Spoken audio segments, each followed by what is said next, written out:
अस्सलाम वालेकुम, hope so आप सब खैरियत से होंगे। आज ह्यूमन साइकोलॉजी में हम जिस टॉपिक को डिस्कस करेंगे वो है डेवलपमेंटल साइकोलॉजी, यानी साइकोलॉजी में किसी भी इंसान के डेवलपमेंट को हम स्टडी करेंगे।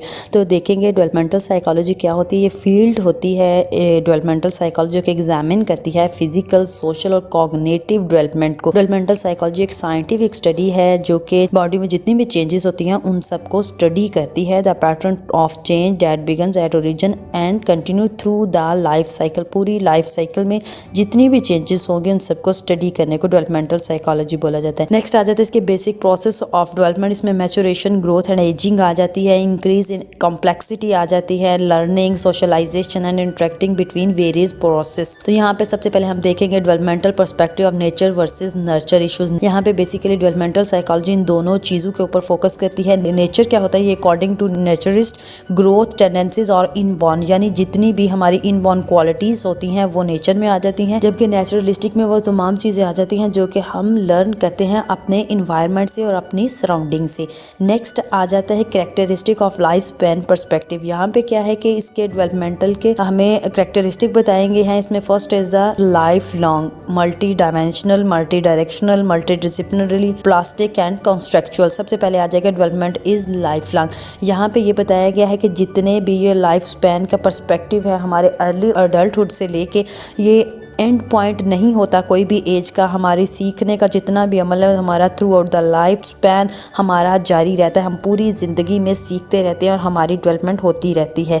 Researcher increasingly study the experience and psychological orientation of adult at different points in their life. Next point आ जाता है डेवलपमेंट इज मल्टी डायरेक्शनल। यहाँ पे बताया गया है whatever your age, your body, your mind, your emotion और your relationships are changing and affecting each other. जैसे जैसे आप लोगों की सारी चीज़ों में डेवलपमेंट होती जाती है, चेंजिंग आती जाती है, तो हमारी बॉडी पे इफेक्ट पड़ता जाता है। Development consist of biological cognition.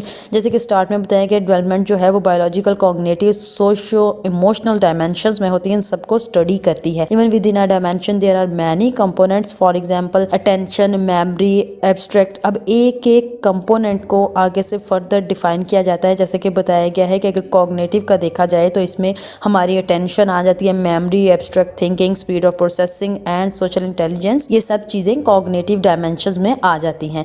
Next point आ जाता है development is multidimensional. Throughout the life some dimensions और components of a dimension expand and other shrinks. जैसे जैसे हम किसी चीज़ को सीखते हैं तो हमारे जो कंपोनेंट्स होते हैं इनकी डायमेंशन एक्सपैंड और श्रिंक होती जाती है। For example when one language is learned early in development, the capacity of attaining second and third language decrease later in the development। अब ये बताया गया कि फॉर एग्जांपल हम बचपन में जो सबसे पहली ज़ुबान सीखते हैं, सबसे पहले जो बोलना सीखते हैं वर्ड्स, वो वाली ज़ुबान हमें जल्दी याद हो जाती है बनिस्बत हम जो बाद में ज़ुबान सीखते हैं। यानी फॉर एग्जांपल हम अपने घरों में उर्दू बोलते हैं तो हम उर्दू लैंग्वेज जल्दी पिक कर लेते हैं, लेकिन जब हम उर्दू सीखने के बाद दोबारा इंग्लिश लैंग्वेज सीखने की ट्राई करते हैं तो जो कैपेसिटी होती है वो कम हो जाती है। यानी हमारी डायमेंशन जो स्टार्टिंग की लैंग्वेज थी वो एक्सपेंड कर जाती है, लेकिन हम दोबारा से जो लैंग्वेज सीखते हैं उसकी कैपेसिटी कम होती है, यानी वो देर लगती है हमें सीखने में। नेक्स्ट आ जाता है डेवलपमेंट इज प्लास्टिक। यहाँ पे बताया गया है कि डेवलपमेंट जो है वो पॉसिबल है throughout the life span. यानी developmentalist debate how much plasticity people have in various dimensions at different point in their development. Plasticity means the capacity for change, यानी कितनी इंसान में कैपेसिटी होती है चेंज लाने की। जैसे कि पहले भी बता चुकी हूँ कि जैसे जैसे डेवलपमेंट होती जाएगी तो इंसान में चेंज आते जाएंगे, उसकी बॉडी, उसके थॉट्स, पूरी उसकी बॉडी में चेंज आते जाएंगे। तो यहाँ पे बताया गया कि इंसान में फ्लेक्सिबिलिटी कितनी होती है। नेक्स्ट पॉइंट आ जाता है development science is multi disciplinary. Psychologist, sociologist, anthropologist, neurologist और मेडिकल रिसर्चर जितने भी हैं ये सब बहुत इंटरेस्ट लेते हैं किसी भी डेवलपमेंट की मिस्ट्री को अनलॉक करने के लिए जो कि हमारे लाइफ स्पैन से रिलेटेड होती है।